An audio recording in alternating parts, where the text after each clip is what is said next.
ಶಕ್ತಿ ಯೋಜನೆ ಬರತಕ್ಕಂತ ಹಣವನ್ನು ಕೊಡಬೇಕು. ಅದನ್ನು ಕೊಟ್ಟರೆ ನಮಗೆ ಎಲ್ಲಕ್ಕೂ ಸಿಗುತ್ತೆ. ಮತ್ತು ಬರತಕ್ಕಂತ ಆದಾಯದಲ್ಲಿ ಮತ್ತು ಬರತಕ್ಕಂತ ಬಾಡಿಗೆಗಳಲ್ಲಿ ಇವೆಲ್ಲ ಕ್ರೋಢೀಕರಿಸಿ ಸರ್ಕಾರ ಸ್ವಲ್ಪ ಒತ್ತು ಕೊಟ್ರೆ ನಮಗೆಲ್ಲ ವೇತನ ಪಡಿಸಿ ಆಗುತ್ತೆ. ಜಂಟಿ ಕ್ರಿಯಾ ಸಮಿತಿ ಹೋರಾಟದ ಭಾಗವಾಗಿ ಸರ್ಕಾರ ಮತ್ತು ಆಡಳಿತ ಮಂಡಳಿ ನಮಗೆ ಸ್ಪಂದನೆ ಕೊಟ್ಟಿದೆ. ನಮಗೆ ಸರ್ಕಾರದ ಮೇಲೆ ವಿಶ್ವಾಸ ಇದೆ, ಆಡಳಿತ ಮಂಡಳಿ ವಿಶ್ವಾಸ ಇದೆ.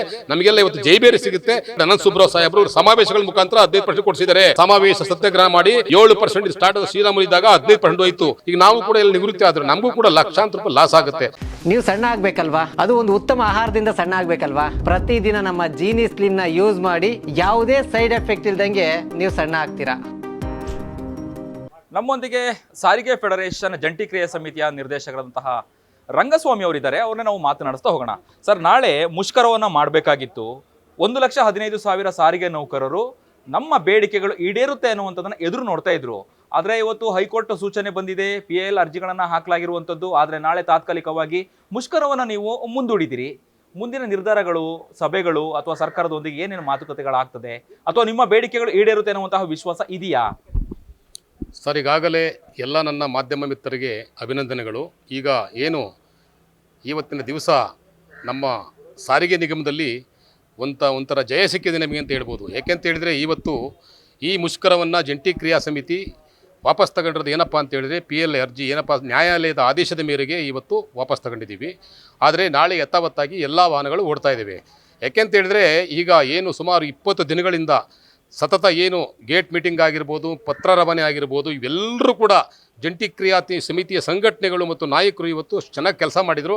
ಅದರಲ್ಲಿ ಮಾಧ್ಯಮದ್ದು ಕೂಡ ಬಂತು. ಇದನ್ನು ನೋಡಿ ಸರ್ಕಾರ ಮತ್ತು ಆಡಳಿತ ಮಂಡಳಿ ರಾತ್ರಿನೂ ಕೂಡ ಸಭೆ ಕರೆದು MD ಸಾಹೇಬರು KSRTC ಅಕ್ರಮ್ ಪಾಸ್ ಅವರು ಕರೆದಿದ್ರು. ಅವರು ಕೂಡ ಅರಿವು ಮೂಡಿಸಿದ್ರು. ಮತ್ತು ಸರ್ಕಾರನೂ ಕೂಡ ಇವತ್ತು ಸ್ಪಂದನೆ ಮಾಡುವ ನಿಟ್ಟಿಲಿದೆ. ಯಾಕಂತ ಹೇಳಿದ್ರೆ ಸಾರ್ವಜನಿಕ ಹಿತಾಸಕ್ತಿ ಮೇರೆಗೆ ಇದು ನಮ್ಮದು SSL ಡ್ಯೂಟಿ. ಸಾರ್ವಜನಿಕ ತೊಂದರೆ ಆಗಬೇಕು ಉದ್ದೇಶದಿಂದ ಏನು ನಮ್ಮ ನ್ಯಾಯಾಲಯ ಆದೇಶ ಇವತ್ತು ಏನು ನಮಗೆ ವಾಪಸ್ ತಗೊಳ್ಳಿ ಅಂತೇಳಿ ಆದೇಶ ಕೊಟ್ಟಿದೆ, ಅದಕ್ಕೋಸ್ಕರ ತಗೊಂಡಿದ್ದೀವಿ. ಈಗಾಗಲೇ ಮತ್ತೆ ಜಂಟಿ ಕ್ರಿಯಾ ಸಮಿತಿ ಸಭೆ ಸೇರುತ್ತೆ. ಸಭೆ ಸೇರಿ ಮತ್ತೆ ಮುಖ್ಯಮಂತ್ರಿಗಳಿಗೆ ಲೆಟರ್ ಮಾಡ್ತಾರೆ. ಲೆಟರ್ ಮಾಡಿ ಮುಂದಿನ ನಿರ್ಧಾರಗಳು ಜಂಟಿ ಕ್ರಿಯಾ ಸಮಿತಿ ತೆಗೆದುಕೊಳ್ತದೆ. ಮುಂದಿನ ಭಾಗವಾಗಿ ಏನಪ್ಪ ಅಂತ ಹೇಳಿದ್ರೆ ನಾವು ಮುಷ್ಕರ ಮಾಡಿ ಜನಗಳ ತೊಂದರೆ ಕೊಡಬೇಕು ಅಂತ ಹೇಳಿಲ್ಲ. ಕಾರ್ಮಿಕರಲ್ಲಿ ಇರೋದು ಎರಡೇ ಬೇಡಿಕೆ. ಏನು ಈಗ ಆಗಿರತಕ್ಕಂಥ ವೇತನ ಪರಿಷ್ಕರಣೆ ದಿನಾಂಕ ಏನು 2025 4ನೇ ತಿಂಗಳಿಂದ ಮಾಡ್ತೀರಿ ಅಂತ ಹೇಳ ಆ ದಿನಾಂಕವನ್ನು 24ಕ್ಕೆ ಬದಲಾಯಿಸಬೇಕು. 24ಗೆ 1/1/24 ಕೈಗಾರಿಕಾ ಒಪ್ಪಂದ ಕಾಯ್ದೆ ಪ್ರಕಾರವಾಗಿ ಈ ಸಂಸ್ಥೆ ಬೆಳೆದಾಗಿನಿಂದ ಕೂಡ ಅದೇ ಥರ ಬಂದಿರೋದು. ಬಿಕಾಸ್ ಆಫ್ ಕಾನೂನು.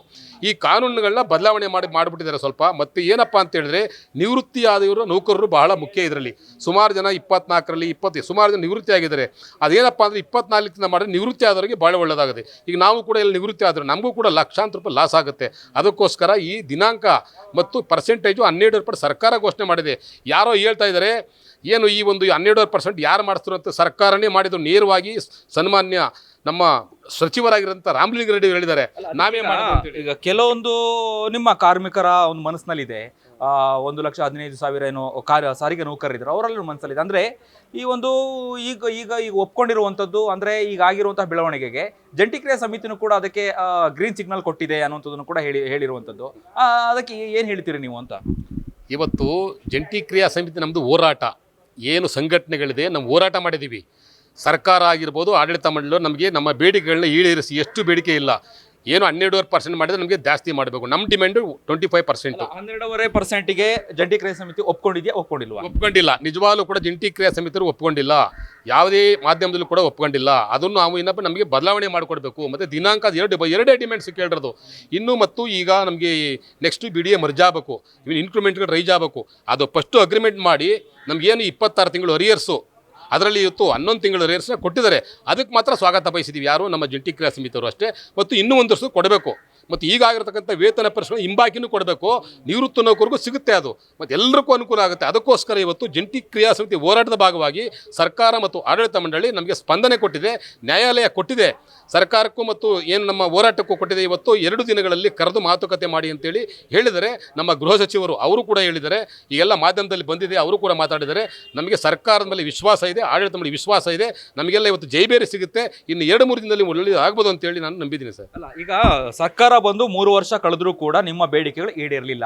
ಬರೀ ಆಶ್ವಾಸನೆ ಮೂಲಕನೇ ನಿಮಗೇನೋ ಒಂದು ರೀತಿಯಾಗಿ ಮೂಗಿಗೆ ತುಪ್ಪ ಸವರುವಂತಹ ಕೆಲಸ ಸರ್ಕಾರ ಮಾಡ್ತಿರುವಂಥದ್ದು.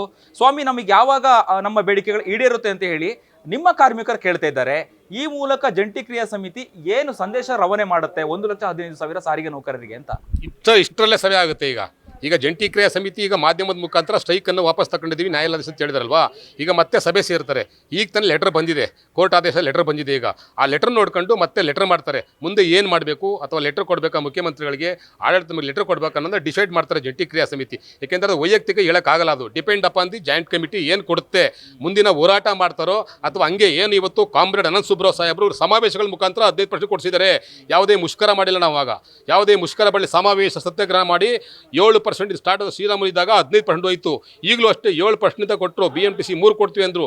ಆದರೆ ಈ 7% 12% ಬರಬೇಕಾದ್ರೆ ನಮ್ಮ ಏನು ಜಂಟಿ ಕ್ರಿಯಾ ಸಮಿತಿ ಹೋರಾಟದ ಪರವಾಗಿ ಇವತ್ತು ಸರ್ಕಾರ ಏಕಪಕ್ಷವಾಗಿ 12.5 ಮಾಡಿದೆ.